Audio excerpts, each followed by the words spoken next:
जय हिंद। आज के विषय में समझेंगे हमारे ही देश के इर्द गिर्द में बसा एक हिंदू सा देश बांग्लादेश में आए दिन कुछ ऐसी स्थितियां उत्पन्न होती जा रही है जो यकीनन हिंदुओं के हृदय के अत्यंत गहराई में एक अद्भुत पीड़ा दे देने की क्षमता रखता है। यहाँ इस आर्टिकल के माध्यम से स्पष्ट होते देख रहे हो, करीब 10 से अधिक हिंदू मंदिरों पर अटैक की गई है। इसके अलावा कई मुद्दे जुड़ते हैं, लेकिन ममता बनर्जी जो कि काफी ज्यादा प्रयास करती रहती है बांग्लादेश के ऊपर टिप्पणी करने से ये पीछे नहीं हटते, लेकिन इन दिनों ये चुप क्यों है? शेख हसीना की पावर क्या वाकई में खत्म हो चुका है या फिर पीएम मोदी की ओर से जताई गई उम्मीद क्या वाकई में मुमकिन हो पाएंगे?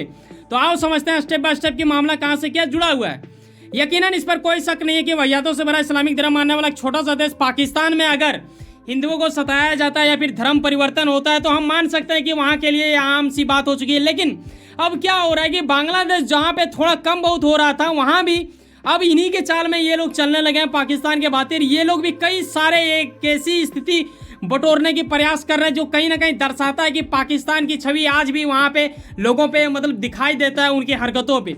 तो शेख हसीना ने हाल में आपने देखा कि 5 अगस्त के बाद ये काफ़ी ज़्यादा वायरल की स्थिति में आ चुका था क्योंकि ये ही वहाँ की वर्तमान पीएम था, लेकिन ये इन्होंने इस्तीफा दे दिया है। उसके बाद मामला कहीं ना कहीं ख़त्म हो जाना चाहिए था, लेकिन क्या हुआ कि वहाँ पे अराजकता तो फैला, लेकिन इसके अतिरिक्त तख्ता पलट के आड़ में वहाँ की कुछ बड़ी समुदाय जो कि एक बड़ा संख्या रखता है उस देश का, वो लोग क्या कर रहे हैं? हिंदुओं को उखाड़ फेंकने की प्रयास कर रहे हैं। आपको पता होना चाहिए कि बांग्लादेश में हिंदुओं की संख्या वहाँ पे अल्पसंख्यक के रूप में देखा जाता है क्योंकि उनकी संख्या बहुत कम है।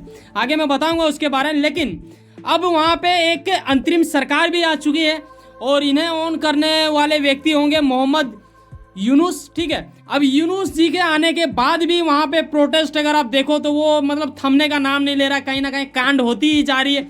हिंदुओं के लिए ये बड़ा टॉर्चर वाली बात होगी यार। मामला था शेख हसीना से जुड़ा हुआ, उन्होंने इस्तीफा दे दिया, मामला खत्म हो जाना चाहिए था, लेकिन उसी प्रोटेस्ट के आड़ में हिंदुओं को सताया जा रहा है। इन दिनों एक आर्टिकल के माध्यम से कुछ रिपोर्ट सामने आई है, वहां से यह बताया जा रहा है कि भाई साहब बांग्लादेश के करीब 25 से अधिक जिलों में न सिर्फ बांग्लादेश के अल्पसंख्यक हिंदुओं के ऊपर अटैक की जा रही है बल्कि उनके जो व्यापारिक व्यवस्था है, देखो कोई भी व्यक्ति कुछ ना कुछ कर ही रहा होगा तभी तो उनका मतलब दैनिक जीवन बेहतर तरीके से चल पाएगा या फिर पैसे के लिए कुछ ना कुछ लोगों को करना होता है। लेकिन इनके मंदिरों को भी तोड़ा जा रहा है, उनके जो व्यापारिक व्यवस्था है या फिर जिससे भी वो जुड़ाव रखे हैं उसे भी चकनाचूर कर दिया जा रहा है, तोड़ फोड़ मचा दिया जा रहा है, सामान भी लूट लिया जा रहा है। और वहाँ की जो महिलाएं हैं, हिंदू महिलाएं, वो भी खुद को यह सुरक्षित महसूस कर रही है। हालांकि इन मुद्दों को देखते हुए वहाँ के अंतरिम सरकार को पीएम मोदी की ओर से बधाई भी दे दिया गया। उसके अलावा पीएम मोदी ने एक उम्मीद भी जताया कि हाँ, एक तरह से बोलो ना कि हमारी सरकार ने ये उम्मीद रखा है कि भाई साहब वहाँ पे हिंदू सुरक्षित रहेंगे।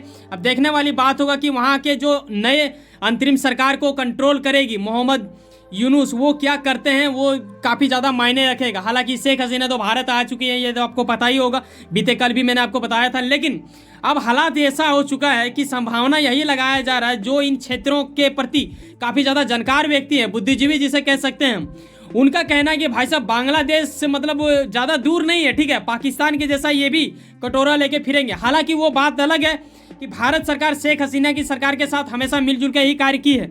हमेशा से हम लोगों ने उसे एक छोटा भाई जैसा देश माना है, बांग्लादेश को सहयोग देते आए हैं। लेकिन अब स्थितियां बदल सकती है अगर वहाँ की जो अंतरिम सरकार संभाल रहे हैं उनके ओर से अगर रवैया ठीक ना रहा तो भारत भी अपना एक तरह से बोलो कि वो हाथ पीछे खींच सकते हैं जो पहले मदद के लिए उठा करता था। तो काफ़ी ज़्यादा दुखनीय स्थिति हो जाता है। अब क्या हुआ था इसके बारे ममता बनर्जी का क्या खास भूमिका होना चाहिए आपको पता होना चाहिए। देखो उनका जो राज्य है ना पश्चिम बंगाल, वो काफ़ी करीब माने जाते हैं, पड़ोसी देश है वो हमारे, तो वहीं से बॉर्डर साझा होता है। लेकिन ममता बनर्जी का अगर आपने सुना हो और अगर आपको याद हो तो ये हाल में ही कहा था ममता बनर्जी ने कि भाई साहब बांग्लादेश से जो लोग वहाँ पे पीड़ित हो रहे हैं प्रोटेस्ट के जरिए, उन लोगों को ये शरण देना चाहती है, जबकि ये इनका हक नहीं है। ये केंद्र सरकार का मामला है, केंद्र सरकार किसी दूसरे देश के व्यक्ति को शरण देगी या नहीं देगी वो उनका अपना नियम है, ठीक है, वो कोई राज्य सरकार तय नहीं करेगी। लेकिन इन्होंने बिना मतलब कुछ जाने वाने मतलब बक दी, लेकिन वो अलग सी बात हो जाती है। उसके अलावा अगर आप देखते हो तो ममता बनर्जी ये वही महिला है जिनके ओर से सीएए का भी विरोध किया गया था। हालांकि बीजेपी इन्हें वोट बैंक का राजनीति कहते हैं। और यहाँ जो आप बगल में तस्वीर में देख रहे हो ना इनका घोष जी को, इनके ओर से इन दिनों एक ऐसा स्टेटमेंट दे दिया गया है जो कि अगर मैं बोल दूं यहाँ पे तो भाई साहब हो सकता है कि इस वीडियो को यहीं पे रोक देगा, यूट्यूब का अपना नियम लागू हो जाता है, तो ये मैं बता नहीं सकता। लेकिन बड़ा मतलब एक बोलते हैं ना कि रफ लैंग्वेज में इन्हें चेतावनी दिया है ममता बनर्जी को, तो ये जानने वाली बात होगा। इसके अलावा अगर आप बात करो जो कि मैं समझाना चाह रहा हूँ ये कि भाई साहब विश्व के आप किसी भी देश में देखो, अगर मुस्लिमों के साथ अगर दुर्व्यवहार किया जाता है या फिर किसी भी प्रकार के उनके साथ अगर टॉर्चर की जाएगी तो कहीं ना कहीं OIC जो कि इस्लामिक कंट्री का संगठन है, इसमें करीबन 57 देश जुड़ा हुआ है। इसके अलावा नेटो, UN जैसे संगठन से जुड़े देश भी कहीं ना कहीं बयानबाजी करते मिल जाते हैं। लेकिन जब हिंदुओं के बारे में कुछ बातें करनी होती हैं तो ये लोग शायद पीछे हट जाते हैं या फिर ये बोलने से शायद मुकरने लगते हैं। बहुत कम देश आपको देखने को मिलेगा जो हमारे भाइयों के लिए ये सब डिस्कस करते हैं। और खासकर ये इसलिए मैं बता रहा हूँ ताकि आपको ये पता होना चाहिए कि हमारे ही देश के कुछ ऐसे नेता हैं जो इनके बारे में बोलने में एक तरह से कतराते हैं या फिर उन्हें आप ये बोलो कि शर्म आता है। भाई साहब, थोड़ा वास्तविकता के निकट की ओर भी ध्यान रखें। साल 1971 में हम ही लोगों ने सहयोग किया था, तब जाके बांग्लादेश बनके तैयार हुआ था। वो पाकिस्तान का हिस्सा हुआ करता था, तब ये पूर्वी पाकिस्तान कहलाती थी। लेकिन जब बांग्लादेश बनके उभरा तब इन्होंने खुद को बताया कि ये धर्मनिरपेक्ष देश है। लेकिन आगे चल के 1988 में ये खुद को एक मुस्लिम राष्ट्र घोषित कर देते हैं। उसके बाद वहाँ पे रह रहे हिंदुओं के साथ काफ़ी ज़्यादा आपत्तिजनक हरकतें होने शुरू हो जाती है। अगर मैं आंकड़ा दिखाऊं, अगर साल 2022 के जनगणना के अनुसार तो करीब 17 करोड़ की आबादी रखने वाला एक इत्तू सा देश बांग्लादेश, जिसे भारत के बिना मतलब सोचना भी मतलब मूर्खता होगा, क्योंकि अगर भारत ने सहयोग ना दिया होता तो ये शायद बन के तैयार भी नहीं होता। वहाँ पे पता है हिंदुओं की संख्या 8% हो गई है, जबकि जिस टाइम आज़ादी हुआ था इनका 1971 में, तब करीबन 22 से लेके 30% तक से भी अधिक हिंदू की संख्या बांग्लादेश में हुआ करता था। तो ये आए दिन क्यों घटता जा रहा है, ये एक बड़ा मुद्दा बन जाता है। लेकिन आपने ये भी देखा होगा कि हमारी सरकार ने कहीं ना कहीं इस चीज़ को भी प्रयास किया है, तो तभी तो CAA लाया गया था, नागरिकता संशोधन अधिनियम, ताकि उन अल्पसंख्यक जो कि इस्लामिक कंट्रियों में रह रहे हैं उन्हें पनाह दी जाए भारत में, और भारत उनके लिए कोई ना कोई सहारा मतलब एक तरह से कंधा अपना दे उन्हें। तो ये प्रयास किया गया था। लेकिन दुर्भाग्य से ये हमारे लिए काफ़ी ज़्यादा मतलब शर्मिंदगी वाली बात हो जाती है कि हमारे ही देश के कुछ नेता शायद इसे समझ जाते हैं या फिर समझना नहीं चाहते हैं, पता नहीं क्या होता है। लेकिन ममता बनर्जी जैसे लीडर हमारे देश के, जो कि कहीं ना कहीं इन चीज़ों को लेकर बाधा बन के तैयार होती है, इनके ओर से आर्टिकल भी आप यहाँ पे देखते हो। जब ये ममता बनर्जी क्या हुआ मिलती थी कि भाई साहब जो लोग लीगल है, हमारे देश के नागरिक हैं, उन्हें ये लोग CAA के जरिए मतलब इलीगल बता देंगे, ऐसा इनका कहना था। जो कि बिल्कुल दर्शाता है कि अब जब आप देखते हो कि अपने ही पड़ोसी देश में जब थोड़ा सा हलचल हुआ, समझने वाली बात है ना, वहाँ पे हंगामा क्यों हुआ था।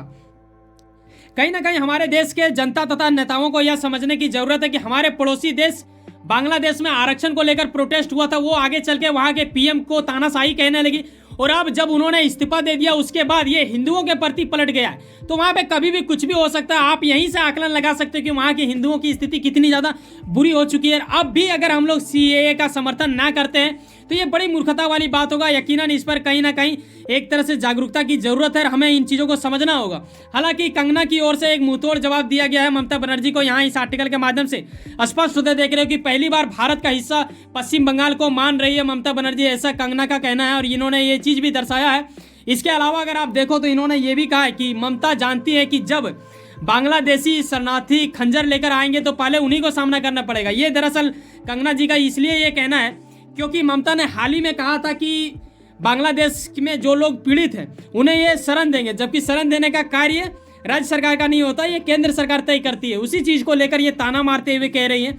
उसके अलावा इन्होंने ये भी कहा कि ममता दीदी को घबराने की जरूरत नहीं है, दरअसल ये राम राज्य है और यहाँ पे उन्हें भी रक्षा मिलेगा, ऐसा कोई घबराने वाली बात नहीं है। जो कि दर्शाता है कि वाकई में यकीनन जब बात करते हैं हम देश विदेशों का या फिर हम बात करते हैं अपने भाईचारों का, तो कहीं ना कहीं हमें ये तय करना होगा कि जब देश के ऊपर बात होता है, जब एक समुदाय के ऊपर बात होता है, क्योंकि इंडिया में अधिकांश लोग हिंदू हैं और अलग कास्ट का भी अगर कोई व्यक्ति है उसको भी एक तरह से देखना चाहिए। जब गाजा में कोई चीज़ हो रहा हो तो हमारे देश के कई सारे समुदाय के लोग उनके प्रति सहयोग में उतरते हैं, बाकी दूसरे समुदाय के लोग भी जो उनके जात में नहीं आते हैं वो भी उतरते हैं। तो कहीं ना कहीं इसमें भी बयानबाजी करने की ज़रूरत है, जो कि मुझे लगता है। बाकी आप अपनी राय अवश्य साझा कर सकते हो।